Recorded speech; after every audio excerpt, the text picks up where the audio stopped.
The holiday feast is over, and now it's time to get back to business. Welcome to Short Shifts, product of the NHL Wraparound podcast for Monday, December 1st, 2025. Vic and Neil, after the long holiday weekend in which 45 games were played. But first, how was your holiday? It was very good, but Vic, I just can't believe that we're in the last month of 2025. It's just amazing. Where does the time go? I mean, I was worried about getting sunburn, it seems like yesterday, and now all of a sudden they're calling for snow. Did you eat discriminately or indiscriminately? Pretty discriminately. Yeah, no, nothing crazy. We don't do that here. I wish I could sign up for what program you're working on. And I got to tell you, if I hear the word tryptophan one more time, I'm going to lose it. So, Did you sleep well? I slept fine. It's all between the ears. Okay. All right. So let's get started here. We're going to take a little bit different tact today because if we were to recap 45 games, it would take us longer than the 6 overtime game that the Red Wings and Maroons played in 1936, and we don't want to go there. But what we're going to do is we're going to pick out 7 teams that we believe have moved the needle for us just a little bit since before the holiday, and that would have started last Wednesday, technically, with the 15-game slate. But before we do that, everybody takes into account how important the standings are on American Thanksgiving. The teams in the East that are in Thanksgiving morning: Tampa Bay, Ottawa, Boston, Jersey, Carolina, Washington, the Islanders, and Pittsburgh. And remember, this was as of Thanksgiving morning, and we know things have changed as of Monday.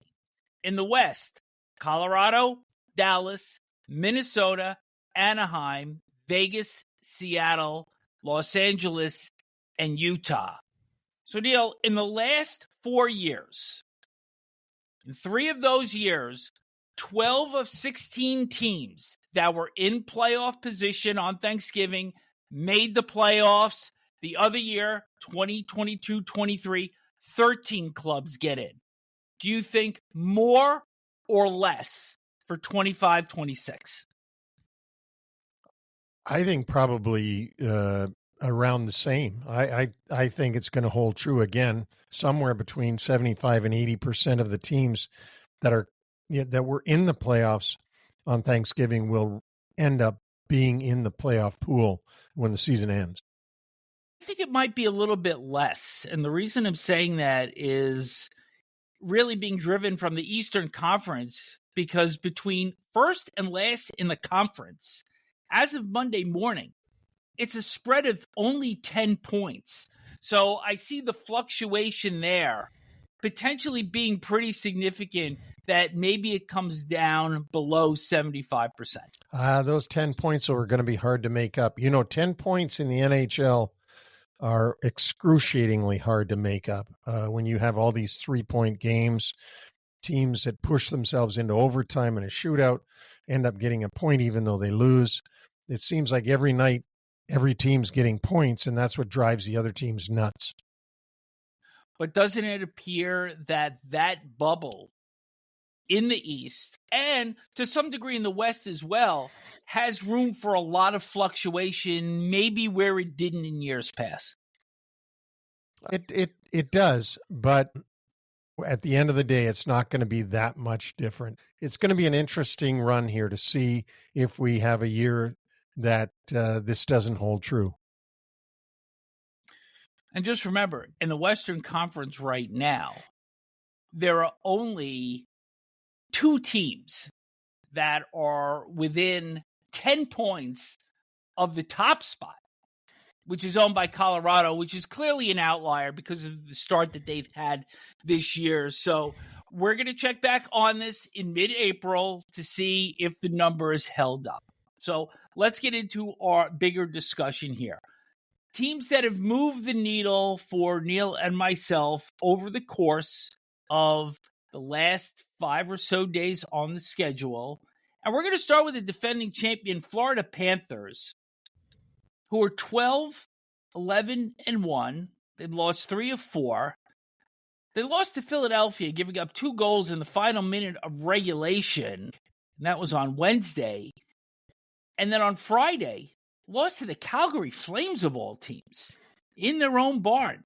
So as much of a genius as I believe we both think Paul Maurice is in being able to maneuver his lineup, is it possible that these injuries are finally starting to catch up with the Panthers? Oh, I definitely think these injuries are catching up with them because their players are just exhausted. They've got important players out, never mind Barkov and Kachuk, which have been out since the very beginning, but getting Eestu Luostarinen burnt on a barbecue to have to miss time is something that just doesn't happen. And, if a guy has a bad night like Bobrovsky, you just don't have the depth to make up for a bad night by anybody. So the Panthers are just going to try to tread water as best they can, get up into the playoff picture and stay there. But right now they're not in it. I think everybody thinks they will be in it, but it's dangerous for them. They've got to start winning games like everybody else does.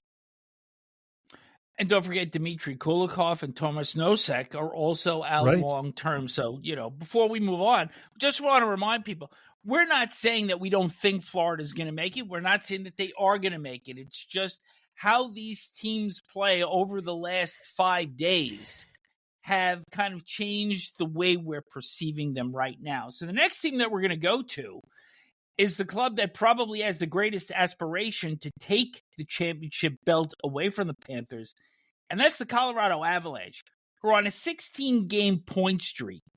They're 18-1-6 through 25 games. That's an .840 winning percentage. They are projecting to 138 points. That would be 3 more than the Boston Bruins attained 3 years ago. The Bruins, just for reference here, through 25 games in that 22-23 season, were 21-3-1, and they finished at 135. But there was something that I found a little bit concerning over the weekend in the shootout loss that they had to the Minnesota Wild, Neil. And what we saw in 2023, there was one club that was going to play totally fearless in your face of Boston. They were the one team that the Bruins probably didn't want to face for that reason. And when I watch Minnesota, and for all we know, Minnesota's on a great run right now, but as you've often said, after every winning streak, there's a losing streak, and they could very well slip back into the pack. But they are the type of club that when they're on their game, they don't give you a lot of ice. They're a gnarly sort of club. They've got a lot of size. They've gotten great goaltending this year.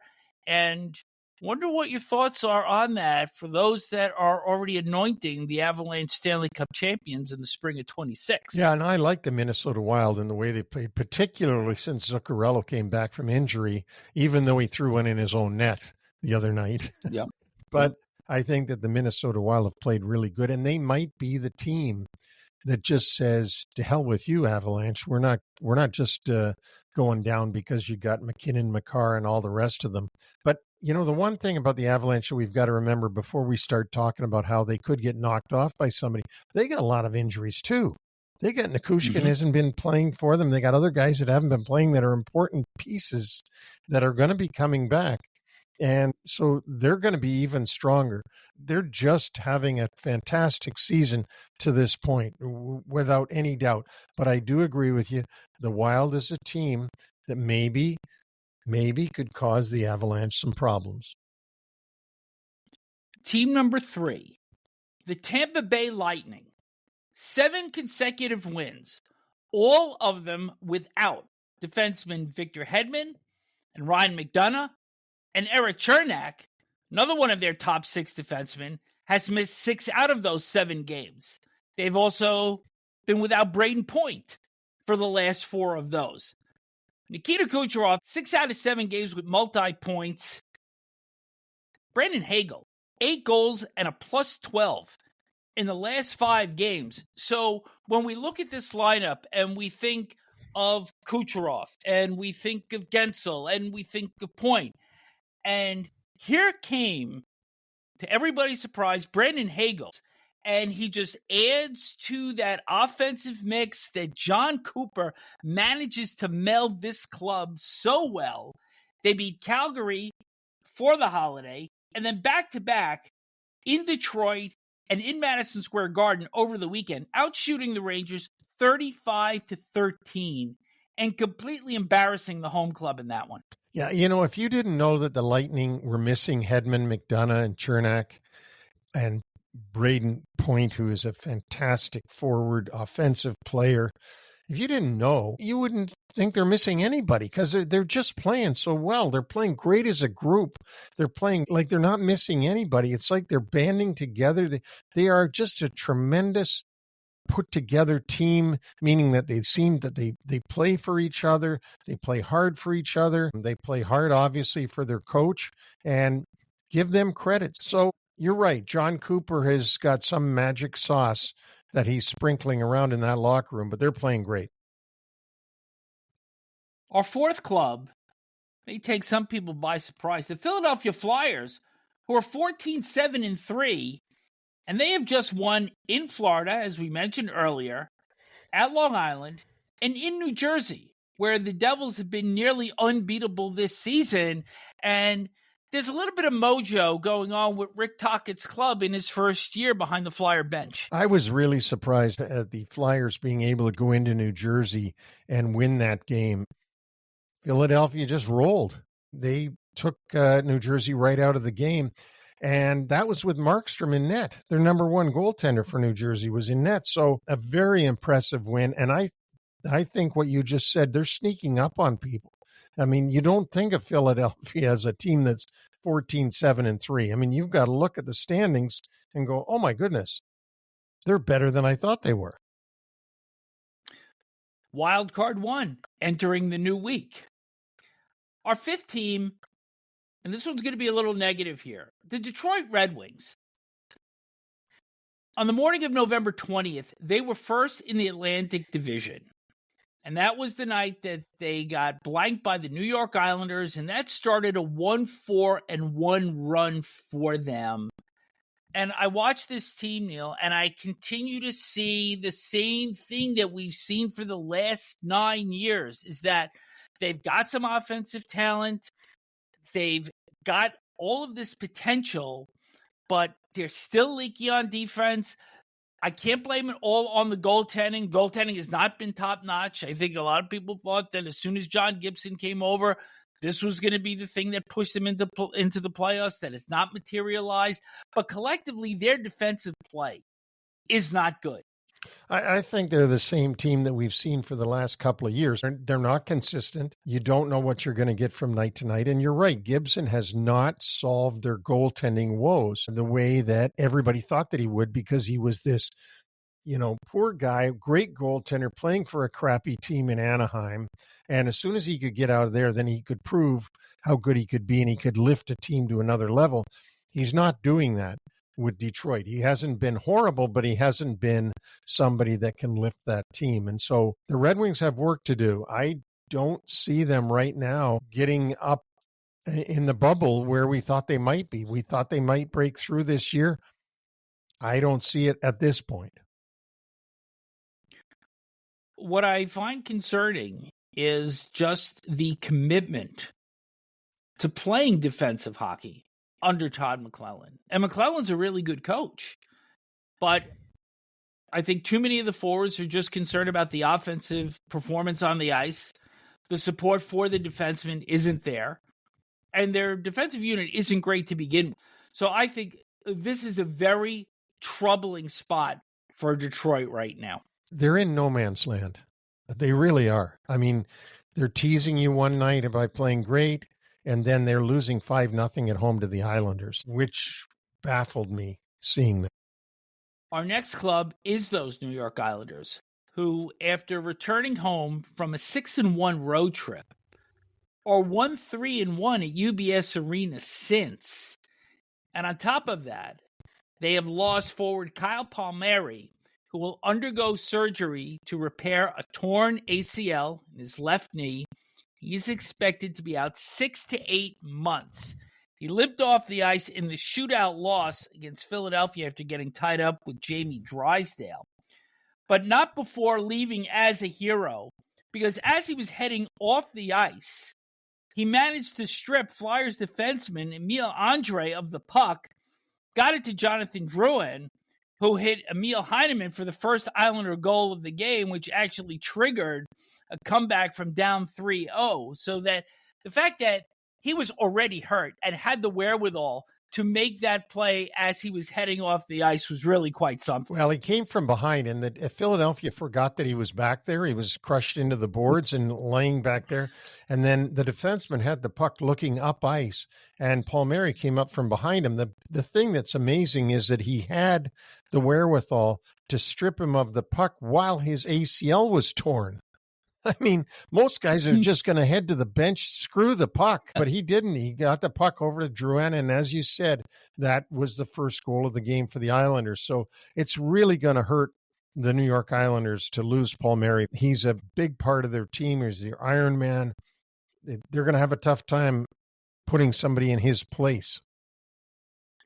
So that leads me to the next question, that players like Max Shabanoff and Maxim Siplikov now have this opportunity to step in and make an impact. So some of the chatter going on, and again, we never speculate on these things, but this is a good opportunity to put your GM hat on. The Islanders now can use that $4.75 million cap hit now that Palmieri is gone for the season. Is this a place where, if you're general manager Matthew Darche, you try to make a move, or do you give your youngsters the opportunity first to see if they can prove themselves? And if they can, maybe you make a move later on with the money that you're saving off of Palmieri's cap hit. Yeah, and remember, when you say you're saving that money, you're really not saving it as far as the owner's concerned, because he's still got to pay Palmieri. And if you bring somebody else in and use Palmieri's money, he's paying double what he would have been paying. But I think if they're totally committed to rebuilding this team or looking to the future for the days of when Matthew Schaefer is a true, anchor superstar in the league, I don't think you go and replace Palmieri right now with a veteran because you're thinking, I got to make the playoffs. I would think that their aim is to be really good down the road. This is very unfortunate because this could have given them a chance to be in the playoffs this year, given the fans what they wanted as they're building up for the future. But this is what goes on. This will be a tough one, as I said, to get over, because Palmieri is a big part of them. And I'll say it again, they don't have Brock Nelson, who's playing great for Colorado. If you still had Brock Nelson, the Palmieri injury isn't as bad.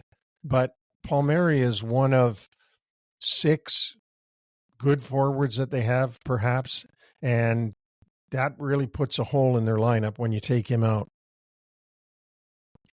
The last club that we're going to talk about here are the Utah Mammoth, who, after an 8-2-0 start, where they certainly built up some capital in the Western Conference, they are now 12-11-3. They have lost 3 straight, all by 1 goal.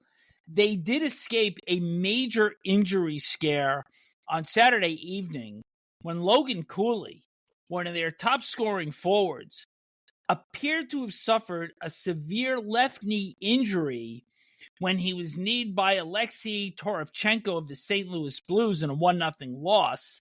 It turns out that it is only a quad contusion. He will still have an MRI, but it looks like for the Mammoth, they've escaped a major injury problem. So that's better than expected news, of course.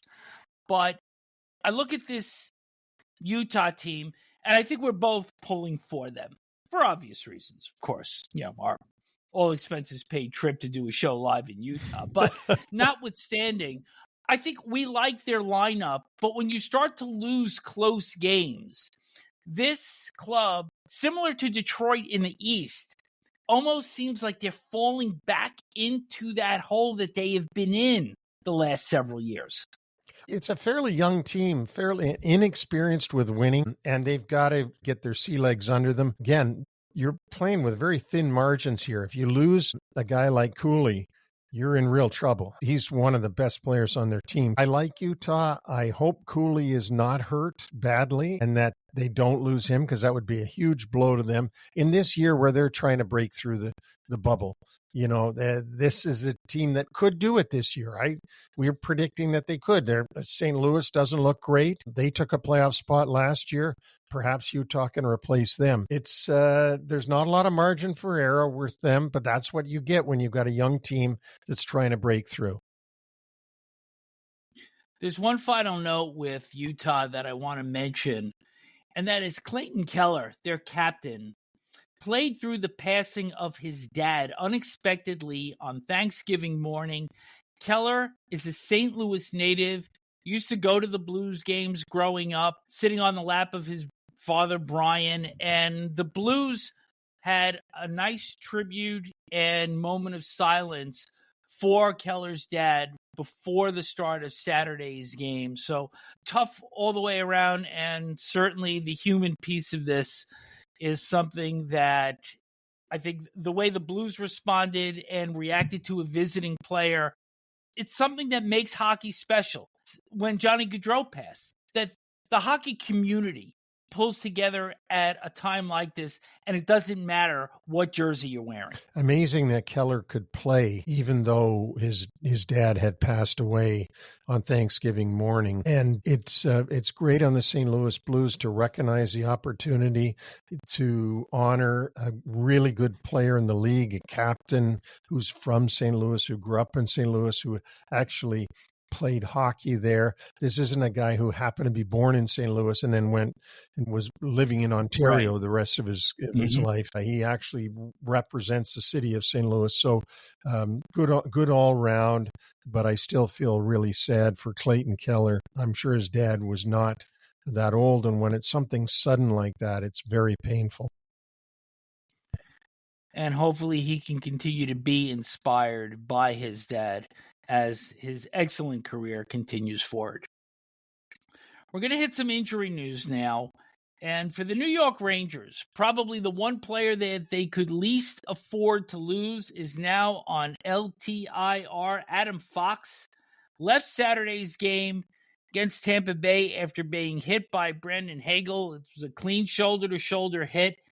And this is a potentially devastating loss for the Rangers because he's going to be on the sideline for at least 10 games. Yeah, and when you see the hit over again, Hagel hit him really hard, clean hit into the boards. The left shoulder went into the glass and top of the board, the rims around the board. We don't know if it needs surgery or not, but that'll be a while to get that shoulder back going again for Adam Fox and then be back to the player that he can be.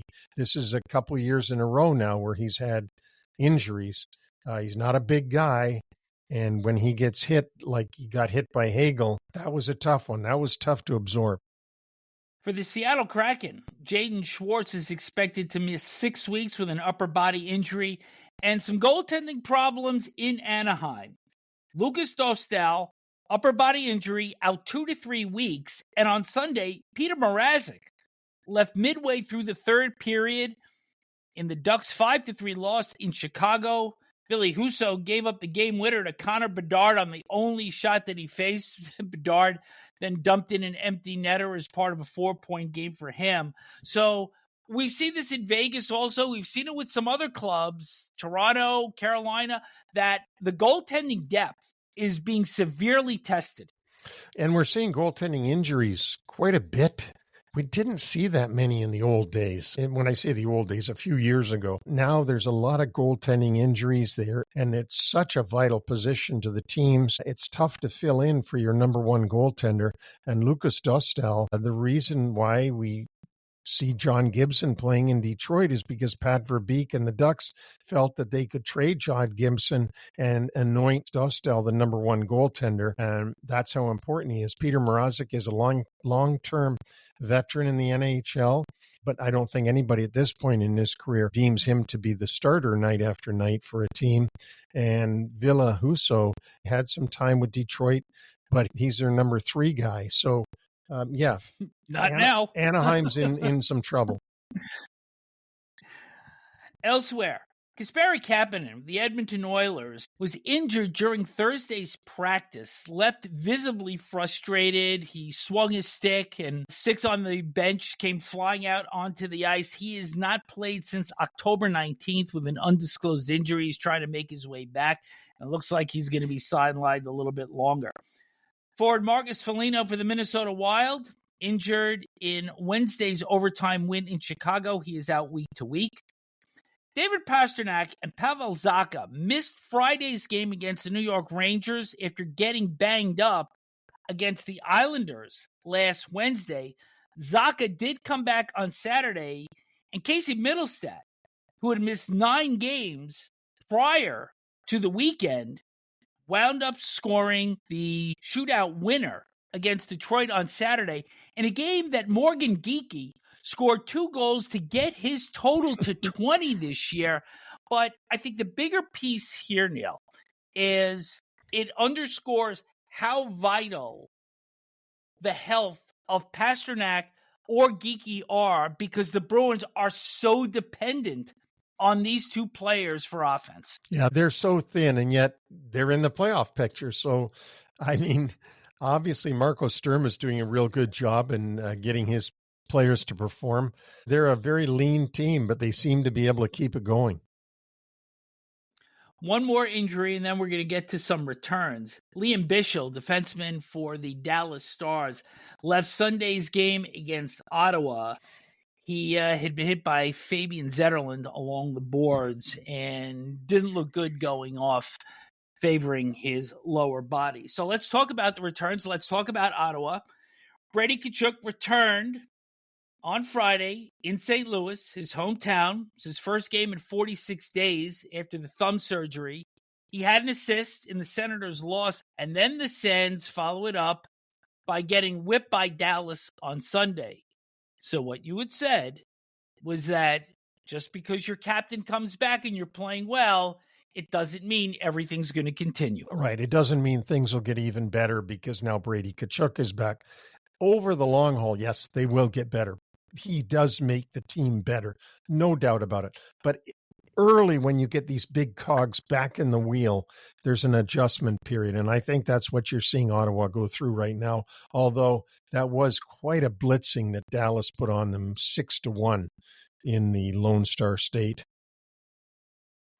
4th career hat trick for Wyatt Johnston. And another return I want to talk about, Captain Mark Stone for the Vegas Golden Knights, came back Wednesday against Ottawa after missing 16 games, scored a goal in that one, and he also scored in the loss to Montreal on Friday. And for the Edmonton Oilers, Ryan Nugent-Hopkins came back on Saturday after missing 3 weeks with an undisclosed injury. That's kind of a theme with Edmonton. Everything appears to be undisclosed. But, Neil, how about this? If you were to draw up the absolute perfect box score for the Oilers, it was in that 4-0 win Saturday in Seattle, because Nugent-Hopkins, Connor McDavid, Leon Draisaitl, Zach Hyman with his first of the year, all 4 players, 1 goal, 1 assist, 2 points. Stu Skinner, 26 save shutout. Power play was 2 for 2. Penalty killing was 6 for 6. So if you're the Oilers, that's the kind of game you want to put in a bottle and keep it there. And just say more of the same, please. More of the same. Let's see if the Oilers can keep that going. They've been very inconsistent so far this year. A couple of other notes before we wrap up. Goaltender Carter Hart has been called up to the NHL by the Vegas Golden Knights from Henderson of the AHL. In 3 games, he had a 3.07 goals against, .839 save percentage. He is expected to make his debut for the Golden Knights on Tuesday when they host the Chicago Blackhawks. His last game came on January 20th of 2024. Carl Lindbaum, who finally won his first NHL game on Saturday against San Jose, has been reassigned to those very same Henderson Silver Knights. One contract extension to report. Mike Matheson, defenseman for the Montreal Canadiens, 5 years, $30 million in total. That's $6 million AAV. On Monday and Tuesday, looking forward to these games. Philadelphia at Pittsburgh.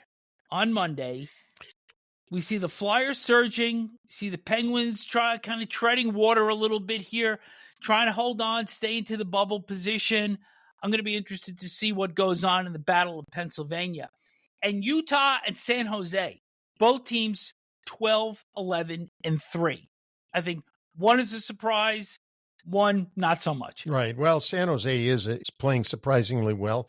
Utah, we expected them to be, keep inching up better and better each year. What'll be interesting in that Philadelphia-Pittsburgh game as well, Vic, is the fact that Rick Tocchet behind the bench for the Philadelphia Flyers goes in and plays where he won a Stanley Cup. Not in that building, but he won a Stanley Cup with the Pittsburgh Penguins. And on Tuesday, Ottawa and Montreal, the Senators are finishing up their 7-game road trip. These are the two clubs that came in as the wild cards a year ago, and they're looking to return to the playoffs. I expect this one to be a rather feisty affair. And also Minnesota at Edmonton. The Wild had their 7-game winning streak snapped in a shootout loss against Buffalo on Saturday, but still playing extremely well. And let's see if the Oilers' success in Seattle on Saturday holds up into the new week. And the Ottawa-Montreal game is vintage rivalry between those two clubs, so that'll be a good one, as you said. Our website is NHLWraparound.com. Check out the blog section to find New York-centric, written by Patrick Hoffman, Neil's Nuggets, where he always has some interesting items in there, and Smith's Picks, a phenomenal weekend. Your record is now 135, 74, and 29 after a 4-1 Saturday and a 3-1 Sunday. We keep rolling along, although I'm looking to get that, that one day where I get an offer, but it hasn't come yet. I think people should be really paying attention to this because it's an extraordinary pace that you're cutting right now. Also, on our website and all podcast platforms, you will start to see some smaller content, such as the standalone interviews of some of the folks that we have spoken to over the course of our run here. We have Ken Holland, general manager of the LA Kings, and head coach of the Chicago Blackhawks, Jeff Blashill, as standalone discussions. And I think for people that are looking for smaller content and not an entire show, we're going to be rolling these out more consistently, Neil. Yeah, and it's going to be good. I mean, if for people that just want to cut to the chase and don't want to hear the longer show, you can get some good stuff.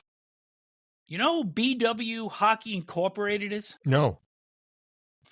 We will remind people to subscribe. We were looking to get to that 700 mark.